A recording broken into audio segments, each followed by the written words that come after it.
my understanding is that the Pareto principle, that 80-20 principle, applies to absolutely everything in life. And I'm always looking for the maximum leverage points within what I do. So what is the 20% of things that I do that get me 80% of the results in my own life? So I'm always looking for those things across the board. I'm looking for those things. What is the 20% I can do that will get me the majority of the potential results that are available to me?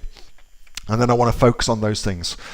And on Amazon, that 20% is, as far as actual success on Amazon is concerned, I'm going to say the 20% that gets you the majority of the result is persistence. That has been my number one key to success in all the businesses I've run, is dogged persistence. In the eyes of something not working, something failing, as society would normally call it, persist on and try again.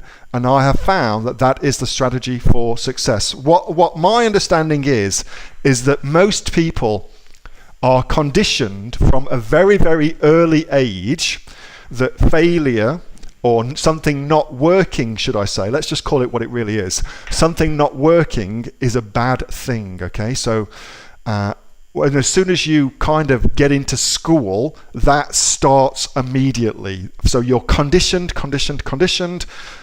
Something doesn't work, that's a bad thing. And then when you go into a job, which most of us have had, again, that if you do something wrong, that's a very, very bad thing to do, okay? But if you look at any success you've had in life and where you've gone on to master a skill at something, you will see that it's taken you a lot of trying and a lot of persistence and iterations to do it. And it is extremely rare that you get it right first time. Let's just take something as simple as riding a bike, for instance. Something we've all learned how to do. Well, the first time you jump on a bike, you probably could not ride your bike, and it took you, some practice before you could actually bring your pedals and paddle on your bike, and you can get yourself going, and you got the freedom then that being able to ride your bike gives you. And business is exactly the same thing. So for me, it's all about persistence. And what I have seen the vast majority of Amazon sellers do is give up. What I do not see is Amazon failing. I do not ever see that. What I see consistently is people giving up, and that's a much bigger thing, and that's all based on conditioning that we've had throughout our lives that predisposes us to think that if something doesn't work first time, that's a bad thing. But the truth is, very, very few things work optimally first time. So to just give you an example from my own kind of business career, well, let's even just talk about my Amazon career. So within my own Amazon products that I've launched, let's just say that I launch 10 products, for instance, okay? So of those 10 products, one of them will be an utter failure, and I will lose all my money that I've invested in it. One of them will invariably everything just goes, it's a piece of shit, it doesn't work at all. I'm going to say 6 of them fall into the okay / break even / lose a bit of money category. So depending on what the particular product is, so it either makes some money but it's not enough to get excited about, it breaks even, or it loses a bit of money. 6 of them will fall into that category. 3 of them will turn out to be good products, and good for me is if it's making, say, over, say, $7,000 a month, something like that. That is then, for me at least, good. And 1 will turn into a blockbuster product, which is going to be making, say, $25,000 a month or more, something like that. So out of those 10 products, invariably I'll have a mixed bag of results. So the question in my mind is, if I were just getting started, knowing full well that out of 10 products, one's not going to work at all and one's going to be a blockbuster, then the game for me is how quickly can I find that one blockbuster product and then milk that, because that tends to be the stats.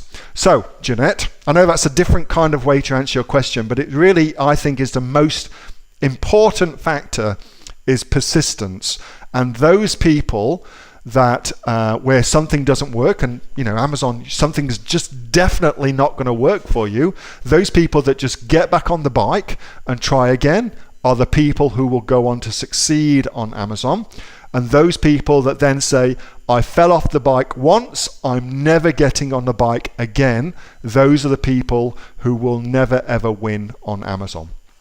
Hey, thanks so much for watching that video, and I hope that you got some massive value from it. Before you go, do you live in Australia? If you do, this is for you. Would you like to learn how to sell things on Amazon here in Australia? Would you like to know what sells really, really well and what sells for the maximum amount of profit? Would you like to know where you can source those products from, whether that be in China or here in Australia, and how to source them so you pay bottom dollar and get maximum value for what you're doing?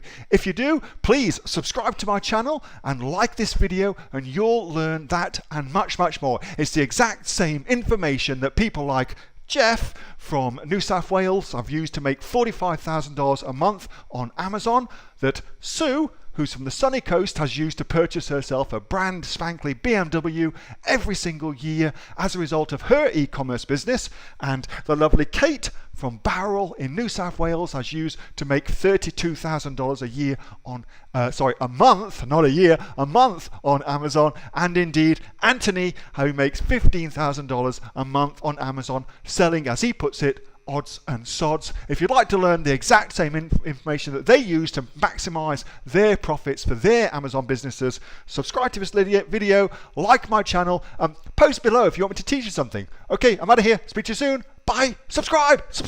Do it now.